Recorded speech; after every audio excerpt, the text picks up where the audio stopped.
Conversaciones Constituyentes Australes. Muy buenas tardes, bienvenidas y bienvenidos a un nuevo episodio de Conversaciones Constituyentes Australes, un espacio de la Facultad de Ciencias Jurídicas de la Universidad Austral de Chile para seguir la marcha del proceso constituyente. En estas semanas ya finales, donde vamos viendo que el Pleno sigue haciendo su trabajo de aprobar las propuestas de estas últimas comisiones, de normas transitorias. Algunas de esas son importantes precisamente en el tema que vamos a abordar hoy. La Comisión de Armonización ya produjo un nuevo texto que vuelvo a contarles, les contaba también en el episodio pasado, que es un texto ya con un orden mucho más claro, más fácil de seguir, más simple, también reducido en cuanto a su extensión, así que seguramente va a ser un texto más fácil de leer para todas nuestras auditoras y nuestros espectadores. Hoy día vamos a hablar sobre jueces, sobre juezas, sobre judicatura en la nueva Constitución. Hemos hablado antes de cómo se estructuran los poderes legislativo, administrativo, ejecutivo, cómo cambiamos hacia un Estado regional, y este es el otro gran pilar del Estado de Derecho, ¿no? El pilar de la jurisdicción, de la judicatura, de los sistemas de justicia, que es el nombre que este tercer pilar, tercer poder del Estado adquiere en el proyecto de Constitución. Y tenemos a dos expertos muy conectados con este tema. Una invitada que me da muchísimo, muchísimo gusto tener aquí, a María Soledad Piñeiro. María Soledad es abogada, jueza, ministra de la Corte de Apelaciones de Valdivia y fue además entre 2018 y 2020 presidenta de la Asociación Gremial de Magistrados.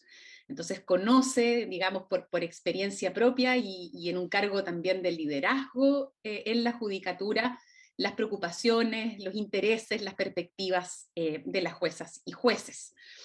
Hola Sole, muy bienvenida a este espacio. Hola Daniela, muchas gracias por esta invitación, para mí es un honor. Muchas gracias, muchas gracias María Soledad. Y tenemos también a Andrés Bordalí con nosotros, profesor de Derecho Procesal y de Derecho Constitucional en nuestra facultad, con una línea larga de trabajo, de investigación, precisamente en distintas cuestiones que tienen que ver con la jurisdicción, con la función judicial. Así que muy bienvenido, Andrés, a este episodio. Muchas gracias por la invitación. Bien, entonces si les parece, entremos en materia y aquí tal vez creo que es bueno partir contándole a quienes nos escuchan que respecto del Poder Judicial la Constitución, por cierto, establece, ¿no es cierto?, las bases de su estructura, las bases de su organización, los principios, los derechos fundamentales de los ciudadanos también frente a la administración de justicia. Y no sé si mis invitados estarán de acuerdo conmigo, pero a mí me parece que aquí, ¿no es cierto?, desde el punto de vista de la organización, de la estructura del Poder Judicial, la clave está, ¿no es cierto?, en cómo la Constitución garantiza a través de esta estructura la independencia y la imparcialidad de los jueces, que son claves para el funcionamiento del Estado de Derecho. Y María Soledad, me gustaría partir por preguntarte, por saber tu opinión sobre, ¿cierto?, una gran innovación que introduce desde este punto de vista estructural el proyecto de Constitución, que es el radicar las cuestiones que tienen que ver con nombramiento de jueces, formación de los jueces y también responsabilidad disciplinar, ¿no es cierto?, la disciplina, ¿no?, posibles aplicación de sanciones por faltas o cuestiones, ¿no es cierto?, que tengan que ver con la administración, la gestión judicial, a un nuevo órgano que es el Consejo de la Magistratura, quitarle estas tareas a la Corte Suprema. Yo entiendo que ha sido una cuestión, digamos, muy presente en las demandas, en los anhelos de los tribunales de justicia de los jueces, y entonces me interesaría mucho que nos contaras tu opinión y tal vez que le contaras a quienes nos escuchan un poquito la historia de esto, ¿no? ¿Cómo es que se llega a esto? ¿Por qué se llega a esto? ¿Y qué te parece el diseño que propone el proyecto constitucional? Bueno, esto es una pregunta en la que uno podría estar mucho tiempo, pero voy a tratar de, de responderla lo más brevemente posible. Mira, como tú bien dices, la estructura del Poder Judicial es la que nos garantiza a los ciudadanos la independencia y la imparcialidad con que se resuelven los conflictos que se llevan a tribunales, que es lo fundamental para poder garantizarse los derechos de las personas. Un juez sometido a presiones de algún tipo, a presiones para obtener algún premio o para evitar alguna sanción, es una presión que no debe ser sufrida por los jueces porque perjudica precisamente no solo al juez, sino que fundamentalmente perjudica a los ciudadanos al momento de ser resueltas sus causas. Por lo tanto, el diseño que fortalezca la independencia judicial, la imparcialidad, y que por otra parte, como un contrapeso, también regule la responsabilidad de jueces y juezas al momento de realizar la función jurisdiccional, es sumamente relevante. En ese sentido, la separación, la desconcentración de facultades es súper relevante. Hoy día nosotros tenemos todas estas facultades de nombramiento, de disciplina, etcétera, concentradas en la Corte Suprema, quien además revisa las resoluciones por vía jurisdiccional de los jueces. Por lo tanto, esa primera división, que se denomina gobierno judicial, la que tiene que ver con los nombramientos, los ascensos, los traslados, la responsabilidad en general, se le resta a la Corte Suprema y se crea un órgano. Esta orgánica no es una novedad en el mundo, es una novedad para Chile, es una orgánica que funciona bien, mal o más o menos en más de 120 países en el mundo. Por lo que debiera para nosotros eso servir digamos, de ejemplo para replicar lo bueno y corregir lo malo o eliminarlo. Así es que desde ese punto de vista y representando también en ese sentido la postura y el sentir de los jueces, es que la primera tarea, esto de dividir, nos parece muy positivo. Sin lugar a dudas que cómo se concreta esta división y cómo se organizan estas nuevas tareas también es sumamente relevante para el fortalecimiento de la independencia. Por lo tanto, la ley que finalmente organice a este consejo es súper importante. Y también es importante analizar algunas tareas que ya tiene y que a lo mejor o no debiera tener o debieron de quedar mejor diseñadas desde ya en la Constitución. Por ejemplo, la conformación. Normalmente los estándares internacionales exigen, o no exigen, más bien recomienda de que haya una mayoría de jueces y juezas, y en este caso no se da. Sin perjuicio de que pueda haber una mayoría de miembros del Poder Judicial porque están también representados los funcionarios y los profesionales. Pero los estándares internacionales lo que apuntan es a los jueces, porque esta es una función única en cualquier estado. O sea, cuando uno organiza otras cosas, incluso otros sistemas de administración del Estado, pueden ser equivalentes a actividades privadas o equivalentes y replicables en varias funciones del Estado. Pero la judicatura es única.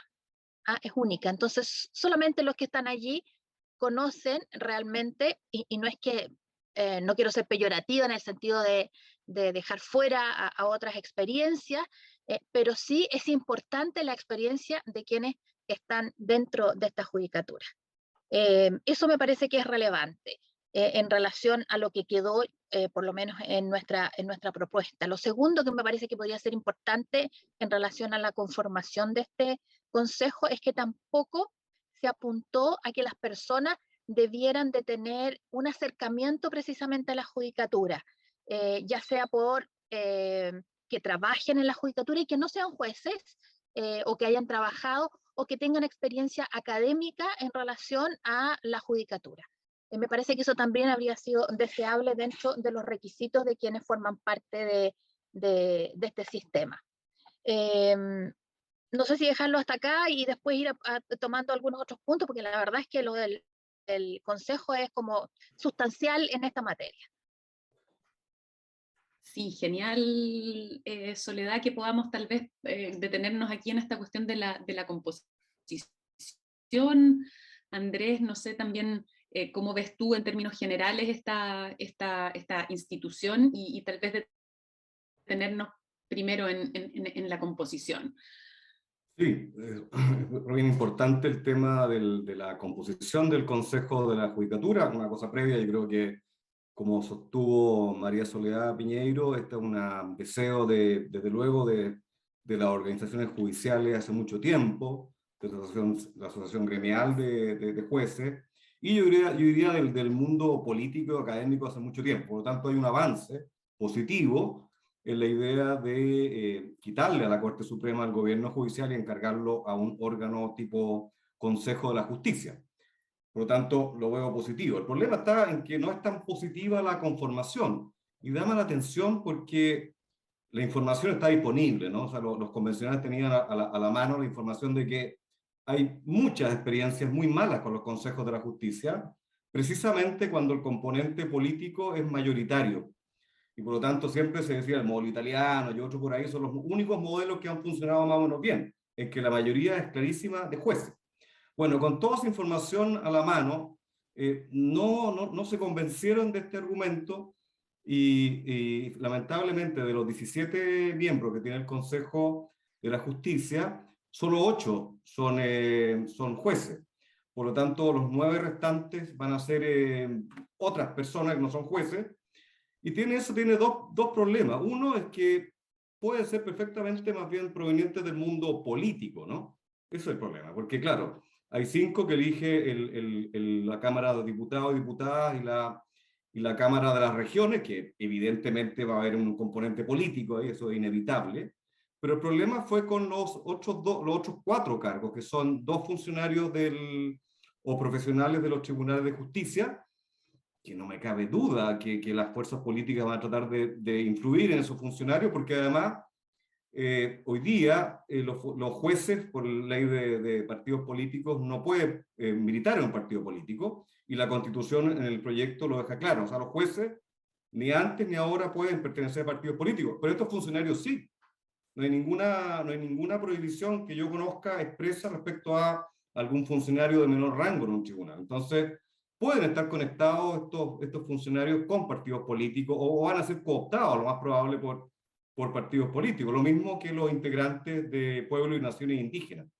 Entonces, eso me preocupa, que al final de los 17 cargos, 9 van a tener un componente más bien político contra 8 de los jueces, cuando toda la información decía, no haga eso porque Argentina, Colombia, España, Perú, etcétera, etcétera, todos tienen mala experiencia de consejos de la judicatura hiperpolitizados.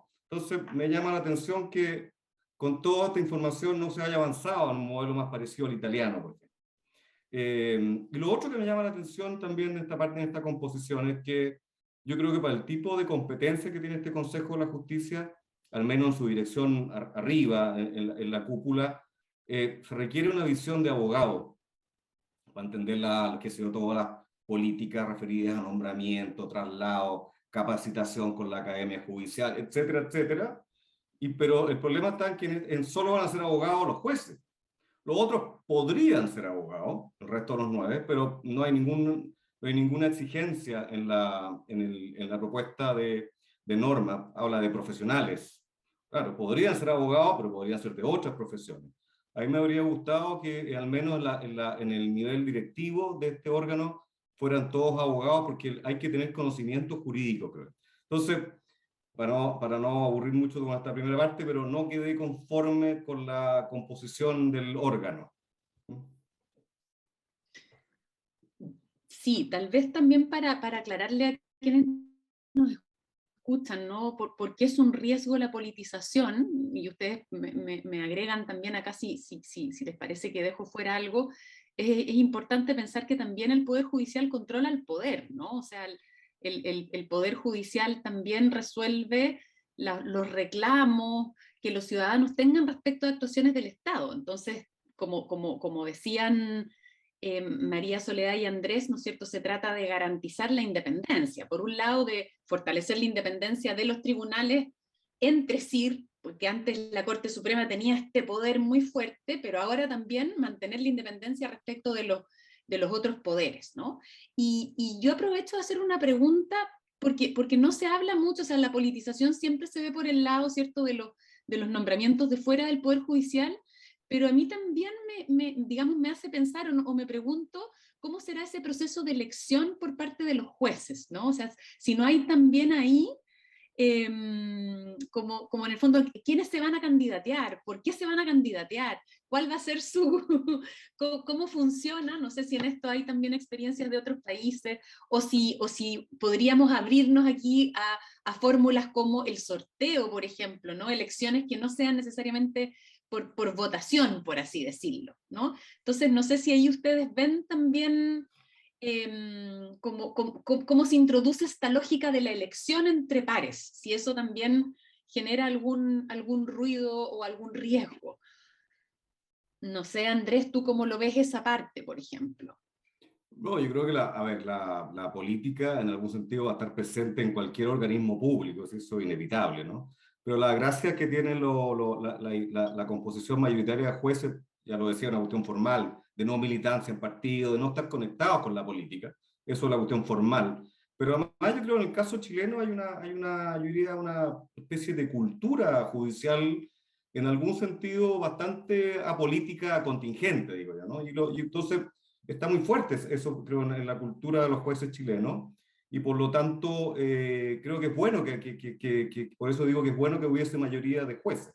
Ahora, evidentemente van a haber corrientes judiciales, políticas judiciales, que evidentemente van a querer estar en el órgano por tratar de influir. Yo creo que María Soledad tiene más experiencia que yo de las corrientes que hay dentro de la judicatura, así que puede quizás ahondar más en este tema. Pero antes de terminar, hay un avance que en el tema antes de la palabra, María Soledad, lo que tú decías de sorteo, en que las comisiones disciplinarias que va a tener el Consejo de la Justicia, va a ser cuando hay que aplicar una sanción a un juez, se forma una comisión de 5 integrantes por sorteo.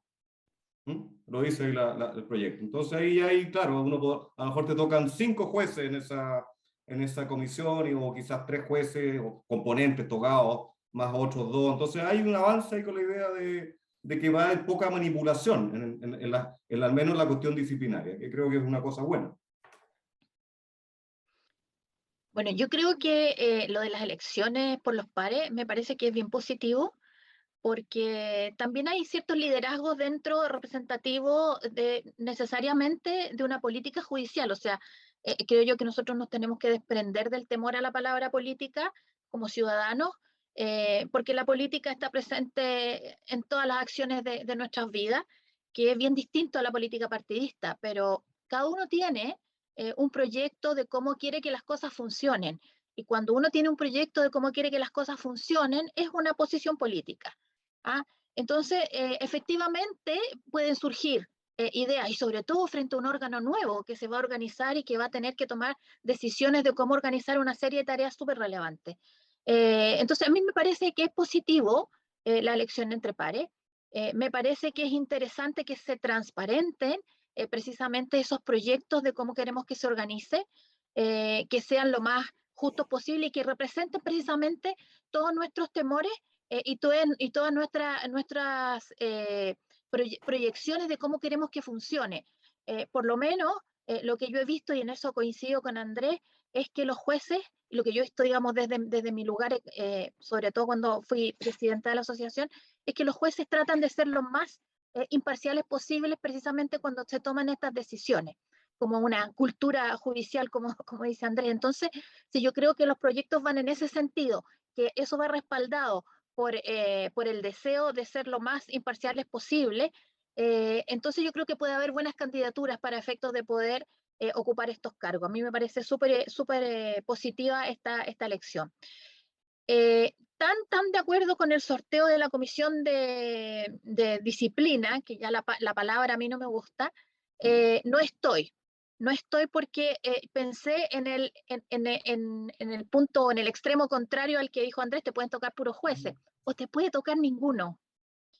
Y ahí a mí me preocupa que si no hay ningún juez, la visión sea muy distinta a la visión de la actividad jurisdiccional, que como dije es tan privativa de un grupo, que a veces no se entiende bien. A mí me habría gustado que si bien pudiera hacerse un sorteo, digamos, para la comisión, al menos uno de esos miembros tuviera que ser un juez o jueza, como para entregar esta visión de cuáles son las tareas, de cuáles son las obligaciones, de cómo deben ponderarse, digamos, de alguna u otra manera, o al menos entregar la visión. Por eso digo, al menos uno debería ser como para entregar esta visión tan distinta y no imponerla, porque a mí me parece que es interesante que haya personas desde fuera. Muchas veces el Poder Judicial es visto como algo muy cerrado.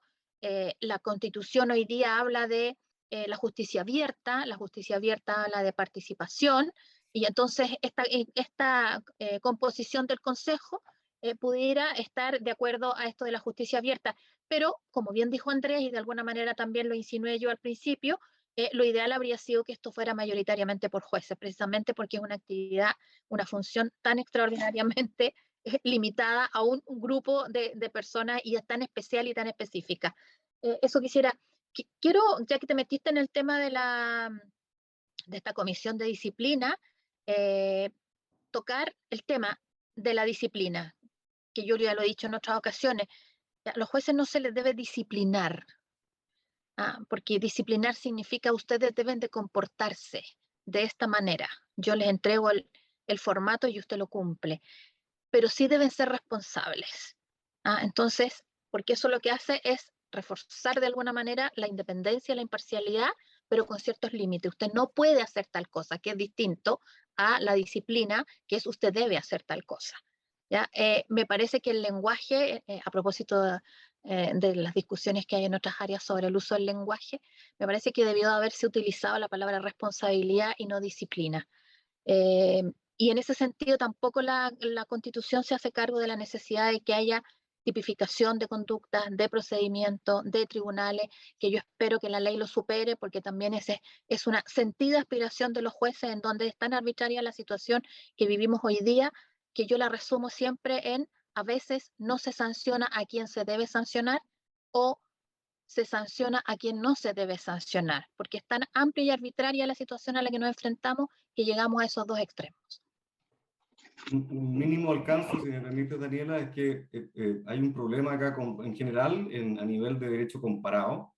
Los procedimientos de responsabilidad administrativa o disciplinaria, como queramos decirle en general, de los jueces, por ejemplo, la Corte Europea de Derechos Humanos y entre otros organismos, lo asimilan a un proceso de carácter penal, o al menos exigen la misma garantía de un procedimiento penal. Bueno, puede darse que en este sorteo, como decía María Soledad, te toquen 5 personas que no son jueces y que no sean abogados. Entonces, primero, hay que aplicar primero disposiciones normativas, ¿no? Del artículo tanto que sanciona tal comportamiento y con tal sanción, tal pena, etcétera, etcétera.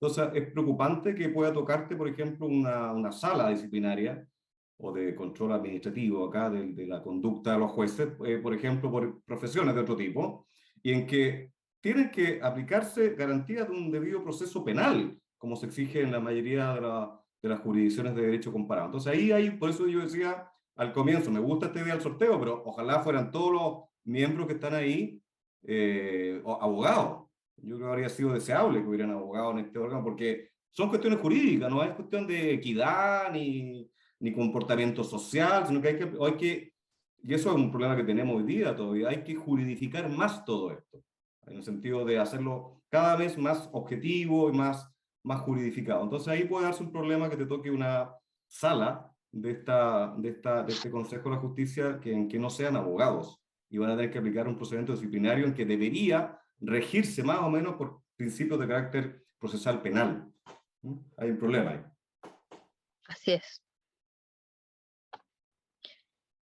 Muy interesante esta idea, ¿no? de que todavía hay, y nos ha pasado en varias partes de la Constitución, que yo creo que es importante recordarle también a quienes nos escuchan y nos siguen, que en muchas materias la Constitución, su aplicación va a requerir una implementación legal, ¿cierto? Y también aquí, por cierto, que va a ser necesaria una ley que regule con detalle el funcionamiento de este Consejo de la Justicia. Entonces es interesante como aquí de una discusión como la que estamos teniendo van surgiendo cosas que pueden ser también mejoradas en esa ley. La integración en términos generales no, pero sí, por ejemplo, esta cuestión que parece bien importante respecto de que esos profesionales pudieran ser efectivamente abogados, ¿no? Eso es algo que la ley podría agregar como requisito, especificar que esa profesión tenga que ser una profesión legal. Ahora, tal vez para ya ir también cerrando este primer tema, que sin duda es un tema central de novedad que incorpora a nivel nacional, aunque no a nivel comparado, ¿no? Está el proyecto constitucional, hay, digamos, una atribución que la Constitución o el proyecto constitucional prevé para el Consejo que ha también generado algún ruido, discusión pública, también a propósito de su posible implicancia respecto de la independencia judicial, que es esta especie de auditoría, ¿no? Que se haría al menos cada 5 años de cada tribunal, una revisión integral, dice el proyecto, de la gestión.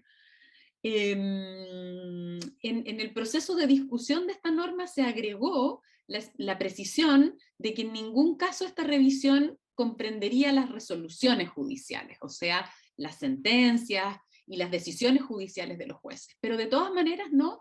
Sigue habiendo esta inquietud por qué es lo que significa o cuál es el alcance de esta revisión, particularmente porque se prevé que incluya audiencias públicas. Y aquí, claro, como María Soledad decía antes, parece estar presente esta idea de la justicia transparente, abierta, pero también sabemos que hay ahí un riesgo, digamos, de tener que estar respondiéndole a la tribuna en cuestiones donde a veces lo que, digamos, la aplicación de la Constitución y de la ley requiere de los jueces es que resuelvan conforme a derecho, aún siendo impopulares, ¿no? Es decir, aún frente a las presiones que pudieran venir de la propia opinión pública. Y lo vemos a veces, ¿no es cierto? Hay, por ejemplo, mucho reclamo de, ¡ay, pero cómo sale! No le dan prisión preventiva. Bueno, la prisión preventiva es una restricción grave de la libertad, que tiene una serie de requisitos, y lo que se espera de los jueces es que sean, ¿no es cierto?, rigurosos en aplicar la ley, aún frente a esa presión popular. Entonces, ¿qué te parece a ti, Soledad, digamos, esta competencia en particular, y si ves ahí un riesgo que también uno pudiera esperar que sea atenuado luego en la ley que regulara, en caso de ser aprobada el proyecto constitucional, esta institución? Yo creo que esta es una situación de tensión siempre, ¿eh? Siempre se produce una tensión entre cómo controlamos el trabajo de los jueces. Porque si no vamos a controlar sus resoluciones, sino por vía de los recursos que establece la ley, bueno, no controlamos nada, entonces no hay responsabilidad, entonces hacen lo que quieren, digamos, es una frase que se utiliza, y yo creo que no debería ser así. Pero sí debe estar muy restringido, muy controlado en qué es lo que se controla, precisamente porque aquí el objetivo principal siempre tiene que ser el fortalecimiento de la independencia judicial. Así que yo creo que frente a esta fórmula que está en el borrador, el hecho de que se haya eliminado las resoluciones es un avance, porque en un principio no estaba, pero ahora ya está incluido, se eliminan las resoluciones judiciales, y entonces ahora nos queda un campo abierto para decir, ¿y entonces qué es lo que vamos a controlar? Y esto lo va a tener que regular la ley. Hoy día existen los ministros visitadores, existen la posibilidad de las audiencias públicas que normalmente dice, no me acuerdo bien cómo dice el Código Orgánico, que se pone un cartel en el tribunal para que el ministro visitador pueda recibir audiencia de las personas que quieran presentarle cualquier queja. Y eso normalmente no sucede, aun cuando los ministros visitadores pueden realizar la visita. Bueno, ahora en los últimos 2 años todo ha sido bien irregular en ese sentido, lo hemos hecho por Zoom también, entonces no se han realizado en los lugares, pero de alguna manera hoy día mismo hay una posibilidad de realizar ciertos controles. Yo creo que aquí, como lo dice, también es un control de gestión, es un control de ¿Usted hace las audiencias que programa o no las hace? Por ejemplo, ¿por qué no las hace? ¿No las hace por algún desorden, por exagerar, digamos, del tribunal, o porque hubo un problema serio que justifica esto? ¿Esto es habitual en este tribunal o esto es algo que se produce ocasionalmente y se produjo por una situación puntual bien justificada? Y esto también tiene que ver, y lo planteo, con una evaluación de desempeño, que yo entiendo que la evaluación de desempeño tiene que existir más que una calificación, más que una nota, tiene que existir una evaluación de desempeño con un objetivo, y el objetivo es mejorar. El objetivo no es simplemente poner una nota y que esto no surta ningún círculo virtuoso de que la persona vaya mejorando. Eh, Invento un caso: si un juez tiene un problema, un déficit de algo bien básico, a lo mejor de transmisión o de poder relacionarse con las personas en una audiencia, a lo mejor necesita un curso de cómo dirigir una audiencia. ¿Ah? Y eso es evaluación de desempeño. Usted tiene un déficit, pero lo puede superar. Aquí tiene un curso, vaya a este curso. Le damos horario, le damos fondos eventualmente, supere. ¿Ah? La próxima evaluación de desempeño usted lo tiene que superar. Tiene un déficit a lo mejor porque se cambió de jurisdicción y estaba en materia penal y ahora está en laboral, y la verdad es que en laboral le falta un poco, bueno, va a tener que estudiar un poco más. Entonces su evaluación de desempeño en ese sentido es que, ojo, que no estamos revisando las resoluciones, pero nos damos cuenta de que hay algunas materias que les cuestan resolverlas a lo mejor un poco más que lo que debiera ser. ¿Ah? Para el estándar, es una materia que usted debería saber mejor. ¿Ya? Entonces, va a tener que requerir ese apoyo. Entonces, hay una evaluación que es importante realizar también para la labor jurisdiccional, que es distinta de las resoluciones judiciales. Yo creo que eso se puede hacer. Creo que sí tiene que estar súper acotado, porque, insisto, el objetivo principal es la independencia y la mejora continua de nuestras labores.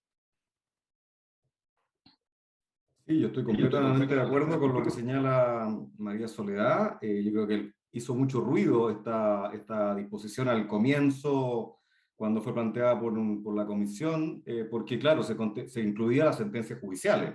Había una intención, parece, de controlar el ejercicio jurisdiccional, y con eso muere la independencia judicial. Bueno, afortunadamente la propuesta actual excluye la revisión de resoluciones judiciales, pero como decía Daniela también al principio, bueno, ojalá que sea letra muerta esto de las audiencias públicas, porque, claro, no hay un control de resoluciones judiciales, pero si tú haces, podrías perfectamente presionar a los jueces. Mire, ¿cuánta gente ha escarcelado usted este año? No sé, 2.000 personas. Bueno, si eso se hace público o cómo se muestre, puede generar algún tipo de ruido social. Entonces, a mí no me gusta la idea de audiencias públicas respecto a estos temas, porque se puede manipular mucho, sobre todo por los medios de comunicación. Pero bueno, yo estoy de acuerdo que hay que controlar, hay que revisar la gestión, así que no agrego nada más, me hago eco de las palabras de María Soledad en todo lo que señaló. Creo que es positivo que haya un control.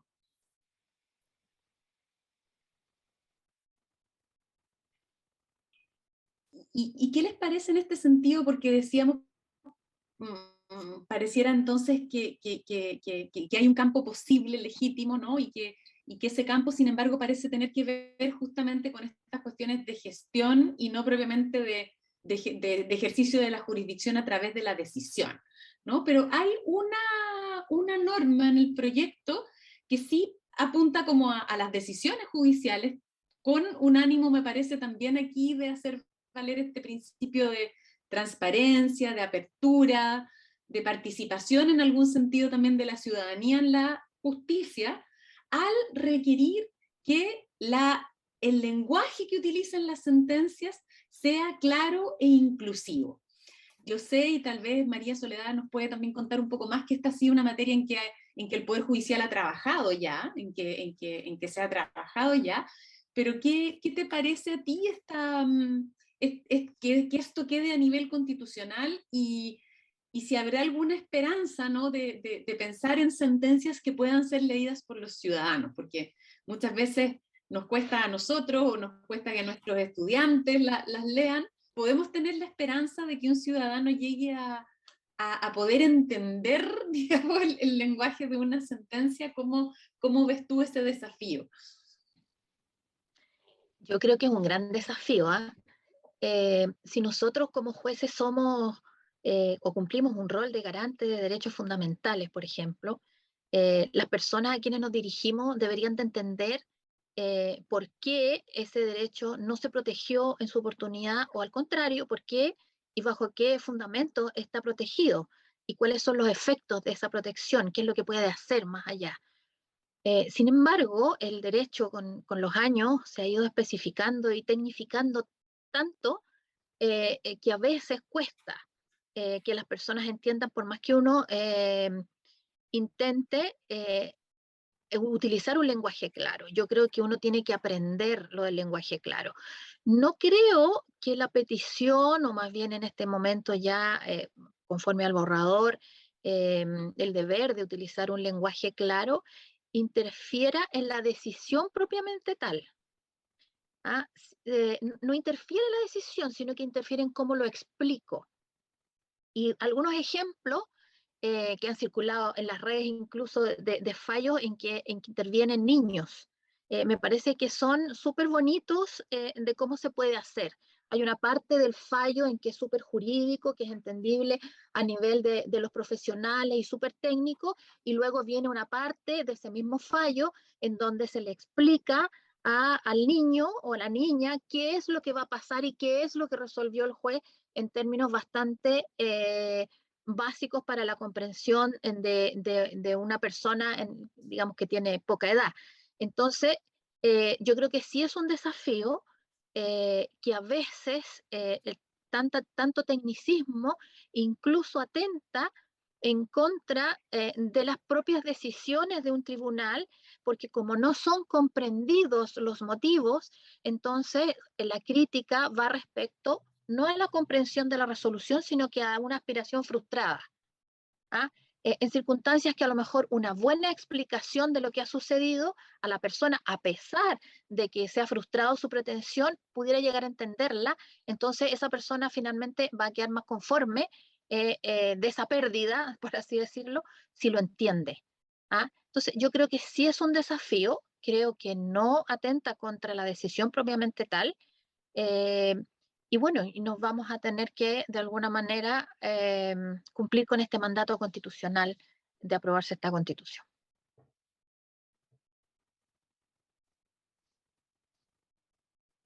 Andrés, no sé si tú quieres agregar algo sobre esto o... No, poco, estoy completamente de acuerdo con él, claro, es una norma bastante programática, que va a ser, todo depende cómo se cumpla por los tribunales. Sería ideal, por ejemplo, que el Consejo de la Justicia, quizás, mira, es más que el lenguaje poco claro, a veces lo que conspira contra una intelección de la sentencia es lo larga de la sentencia, la extensión de una sentencia. Una sentencia de 100 páginas, 200 páginas, es imposible calcular, aunque esté en un lenguaje claro. Sería bueno quizás que se usen, qué sé yo, plantillas, modelos de resoluciones, cosas de facilitar el acceso ciudadano, pero bueno, yo no lo veo tan, no es de los aspectos más relevantes que están estas propuestas, pero creo que se puede avanzar bastante reduciendo el tamaño de la sentencia, haciéndolas posibles de leer por cualquier persona.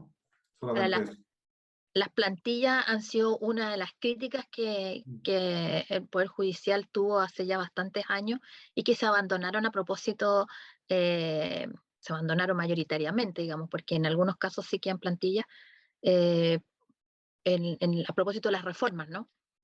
Pero sí, coincido contigo en que a veces lo largo de la sentencia impide la comprensión, o sea, uno eh, puede aburrirse de leer una sentencia sin llegar al final y saber qué pasó en realidad en el camino. Sí, yo creo que va unido también al tema del lenguaje claro.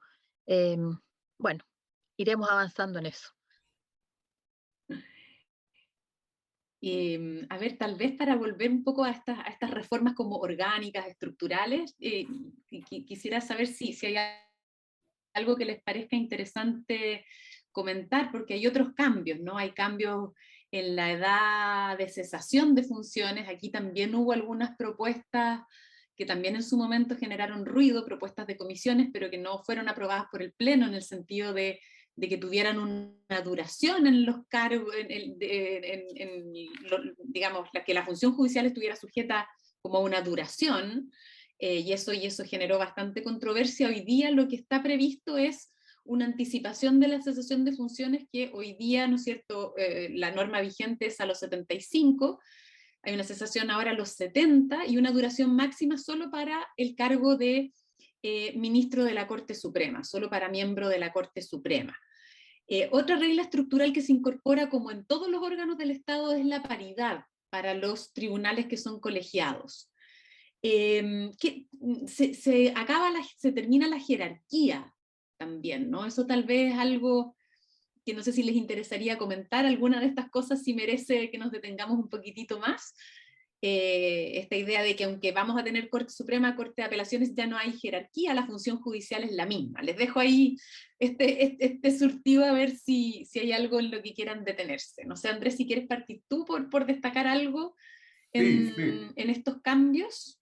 Sí, en esto yo diría que hay algo bien positivo. La propuesta de regulación constitucional, en algún sentido, sacaba en lo que el profesor Aldunate llamó el modelo monárquico, ¿cierto?, de judicatura, también el modelo napoleónico. Se habla de esta idea de que hay una especie de poder judicial muy jerárquico, con mucha reverencia a la autoridad, con muchas prerrogativas, honores, un modelo monárquico, efectivamente esa es la palabra que calza. Y efectivamente sacaba todo eso. Desde luego ya no se habla de, no, primero que nada, como decías tú en la introducción, sacaba la jerarquía. No hay jerarquía, hay simplemente separación funcional entre tribunales, lo cual yo lo veo muy bueno eso. Por otro lado, sacaba la designación de ministros. Ya no hay ministros de la Corte Suprema o ministros de la Corte de Apelaciones, con todo respeto, señora ministra, jueces y juezas, ¿no? Jueces y juezas, lo cual es bueno. O sea, hay un aire de democratización del Poder Judicial chileno con esta reforma. Entonces yo creo que además se habla de que se acaban los tratos honoríficos, eso va a significar que hay que modificar el Código Orgánico con todos estos tratamientos de excelentísima Corte Suprema y ilustrísima Corte de Apelaciones. Se van a acabar todos esos tratamientos que tenían algo de impronta un poco medieval, un poco monárquico, ¿no? Entonces yo veo positivo estas reformas porque en algún sentido se va, la palabra, no una palabra precisa, pero se ha usado por mucho tiempo, se democratizan en un sentido las relaciones, sobre todo, no tanto entre los tribunales y la ciudadanía, que algo hay de eso, pero sobre todo el trato entre jueces. O sea, va a ser mucho más horizontal, mucho menos jerárquico. No hay que olvidar que el modelo napoleónico de judicatura, que nosotros somos bastante herederos, Napoleón lo toma del ejército francés. O sea, él toma las estructuras militares, lo replica, como tuvo tanto éxito en las campañas militares Napoleón, dice, este modelo militar lo va a aplicar a todo el Estado, administración del Estado y judicatura. Entonces, hay un avance enorme en la nueva judicatura con la idea del fin de la jerarquía y de estas palabras un poco medievales que se usan, y eso yo creo que lo veo como un avance muy positivo. Pero quiero estar más para la palabra de María Soledad. Gracias. Yo coincido plenamente con lo que señala Andrés. Agrego que el gremio de jueces y juezas en el año 2018, aquí en Valdivia precisamente, en la convención de Valdivia de ese año, se acordó bogar por el cambio de una carrera jerárquica como la que tenemos hoy por una carrera horizontal, que es lo que está hoy día plasmado en el proyecto de Constitución. Por lo tanto, para nosotros también es súper relevante este cambio, la idea de que somos todos iguales porque resolvemos conflictos, y yo siempre lo ejemplifico, el juez de comuna, que es el juez jerárquicamente menor en nuestro diseño hoy día, que dicta una sentencia, y esa sentencia no es recurrida, por ejemplo, esa resolución tiene exactamente el mismo peso de la resolución que tiene la resolución definitiva de la Corte Suprema, y se tiene que cumplir exactamente igual, con la misma fuerza. Por lo tanto, con eso se refleja que efectivamente la función, el poder que tiene cada una de esas decisiones son exactamente iguales, y por lo tanto el trato debe ser igual. Y la función es distinta. Uno resuelve el conflicto como en una primera oportunidad, y los otros revisan esa decisión. Esa es la única diferencia, y por ende tiene que diferenciarse solo por eso.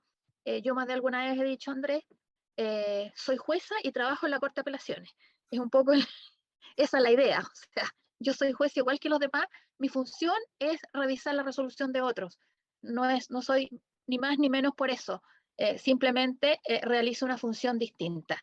Y dentro de la estructura que tenemos hoy día no solamente está esta jerarquía con grados y categorías y que significan diferencias de sueldo básicamente, sino que también es que nosotros no podemos descender, porque la norma dice ascenso.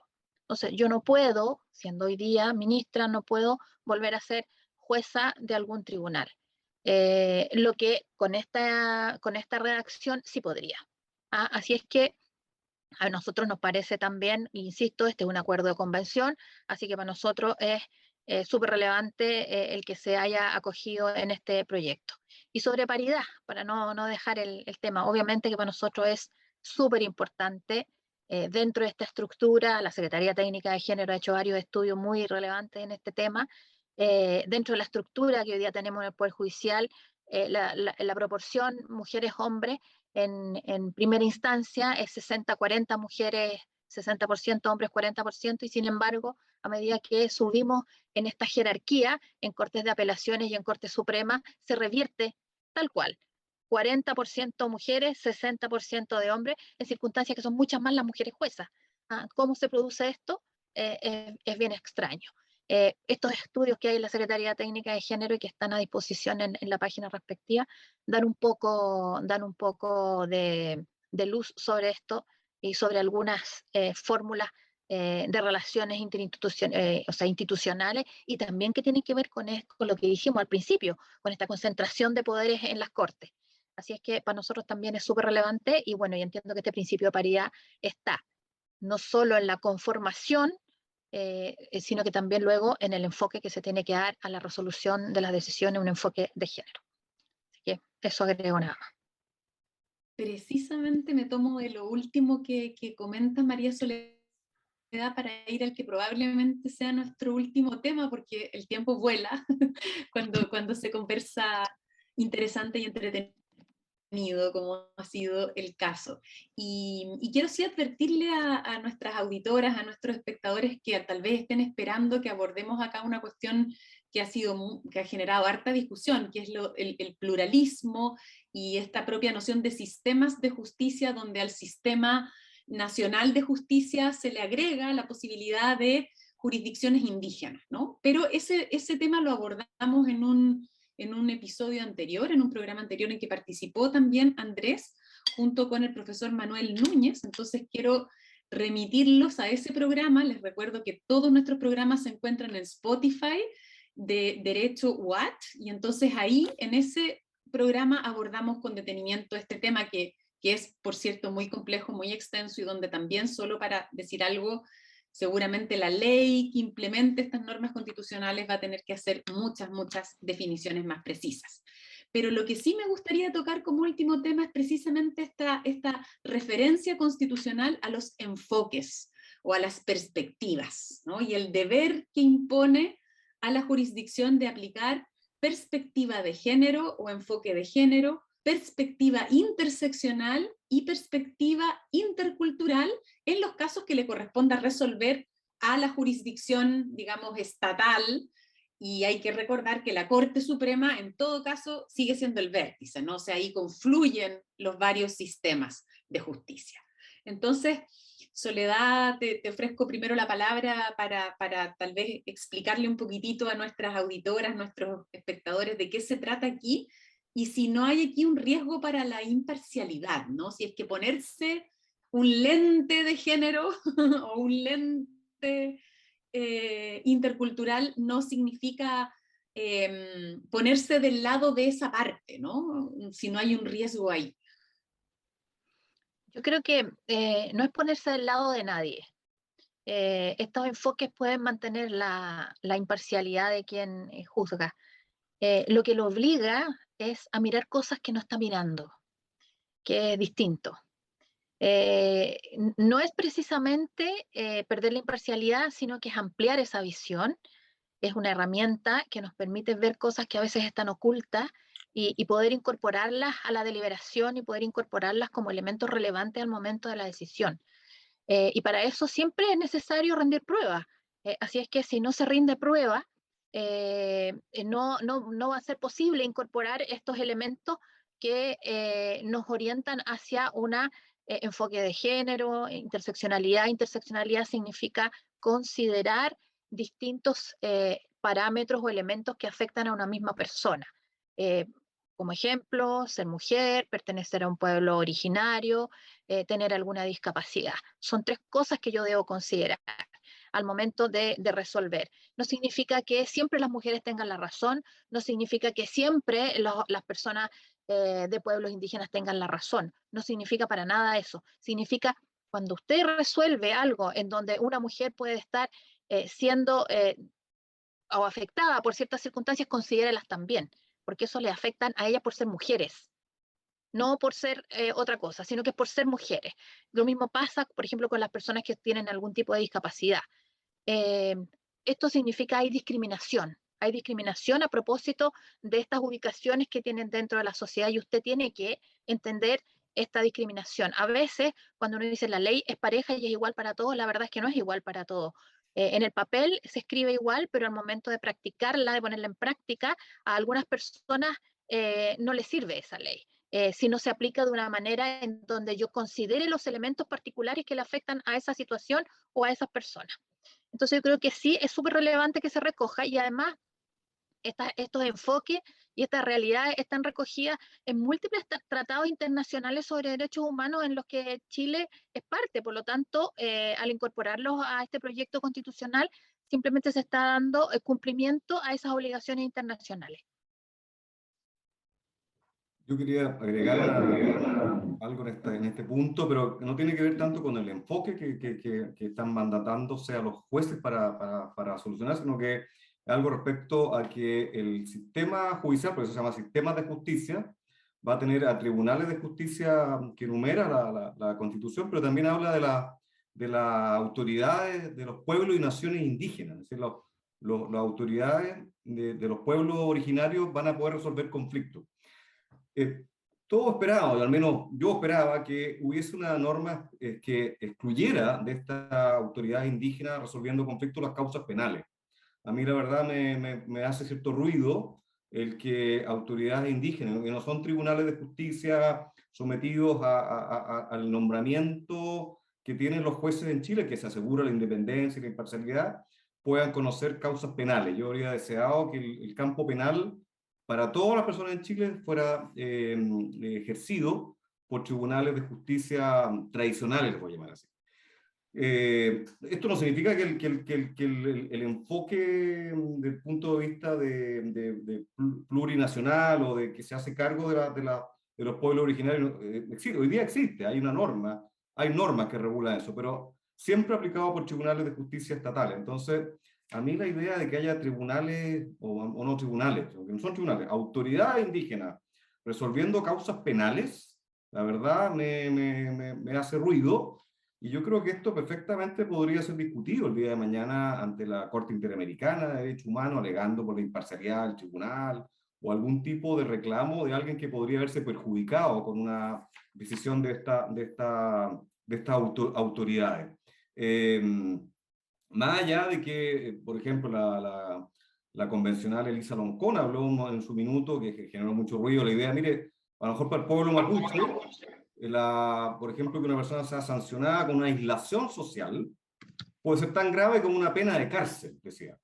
Yo la verdad que yo siendo chileno, no miembro de un pueblo originario, o sea, que me condenan a 15 años de cárcel o 20 años de cárcel por un delito de la misma naturaleza que a una persona de un pueblo originario lo condenan a simplemente estar aislado, sin comunicación con su comunidad, la verdad que yo lo veo muy grave eso desde el punto de vista de la igualdad ante la ley. A mí no me parece que se esté avanzando por un buen camino con estas diferencias tan claras entre chilenos y ser miembro de un pueblo originario, sobre todo en asuntos penales que pueden significar penas de cárcel en algún lado y en otros no.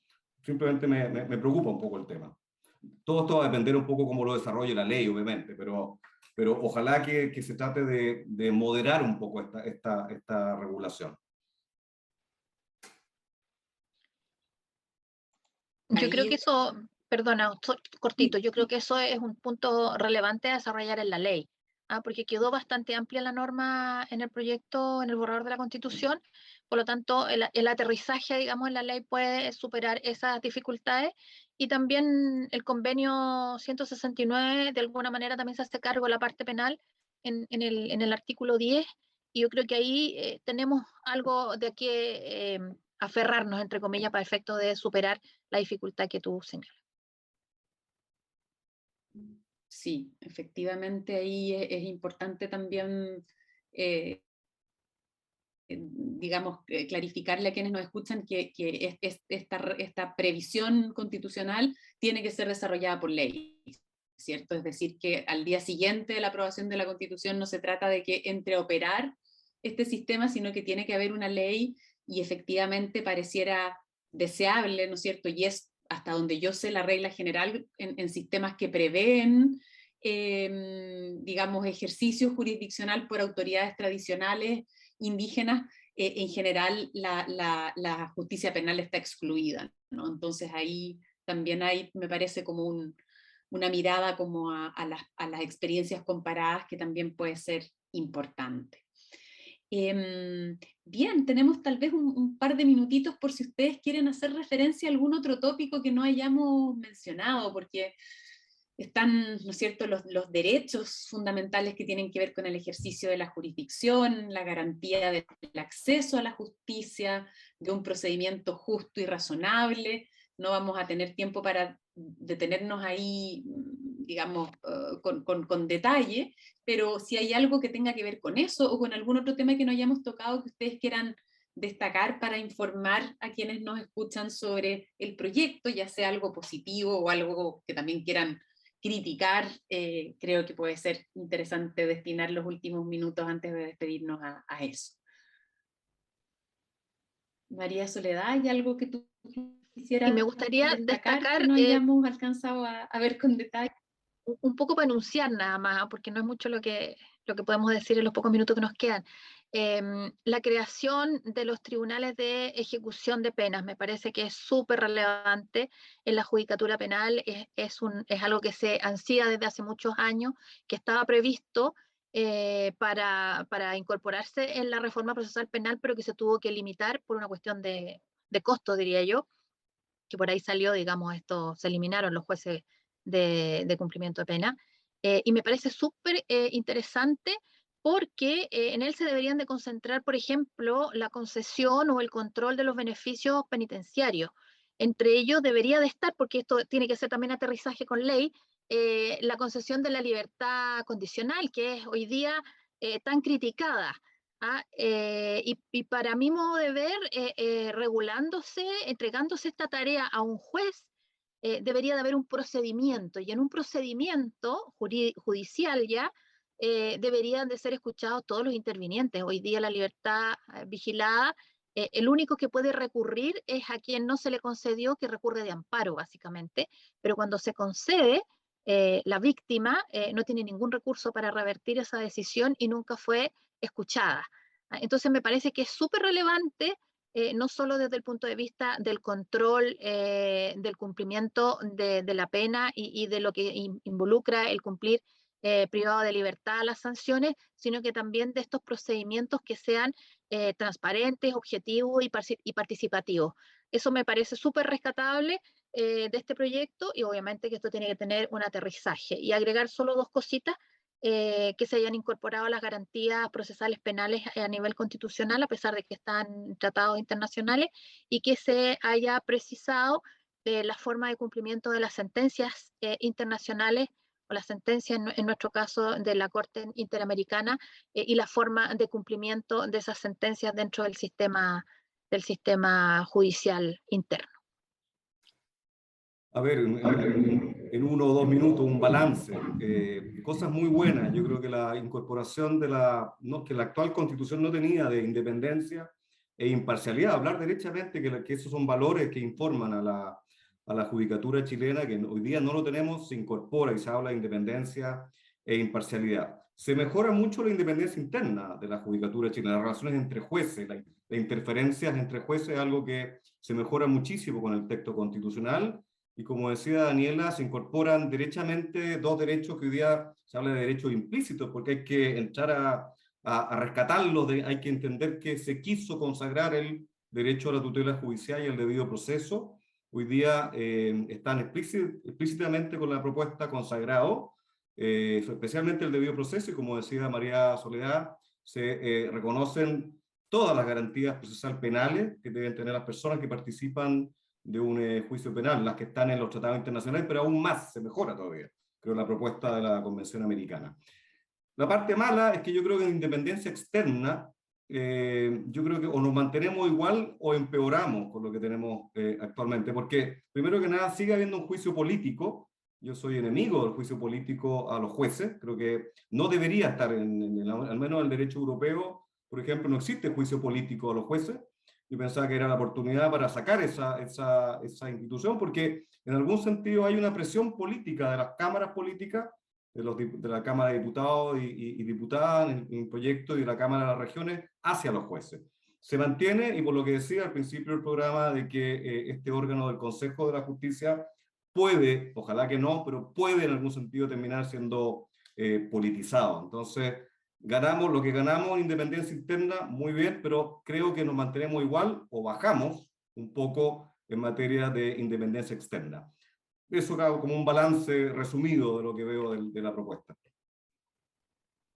Muchas gracias a los dos por este cierre y por toda la conversación. Ha sido, creo, muy interesante, muy informativa también para quienes nos escuchan. Nos hacemos una idea de cambios importantes que podrían entonces venir en caso de aprobarse la Constitución. Muchas gracias, María Soledad, por esta conversación. Muchas gracias, Andrés. Si quieren, pueden también despedirse, y yo ya después doy el cierre final. Bueno, yo dar las gracias a ustedes por la invitación, que me ha permitido de alguna manera poder cooperar en informar a la ciudadanía que va a votar el 4 de septiembre, y bueno, y siempre disponible para lo que ustedes puedan necesitar y que yo pueda apoyar. Muchas gracias, Daniela, y gracias, Andrés, también por acompañarme o acompañarnos en esta oportunidad. No, un gusto para mí, María Soledad, gusto de verte, y lo mismo, uno puede contribuir a informar, uno tiende, obviamente en las cuestiones constitucionales hay algo de ideología, hay algo de política y hay una convicción personal, pero uno trata de mostrar las cosas lo más objetivamente posible, y si sirve para informar a la ciudadanía este tipo de visiones que uno tiene de los temas, bienvenido. Creo que la facultad está contribuyendo con eso en este proceso constituyente. Así que muchas gracias por la invitación, Daniela. Bien, y entonces quedan invitados nuestras espectadoras, nuestros auditores a seguirse conectando con Conversaciones Constituyentes, porque vamos a seguir en el tiempo que queda antes del plebiscito revisando los contenidos del borrador constitucional. Hasta la próxima ocasión entonces, que estén muy bien. Conversaciones Constituyentes Australes.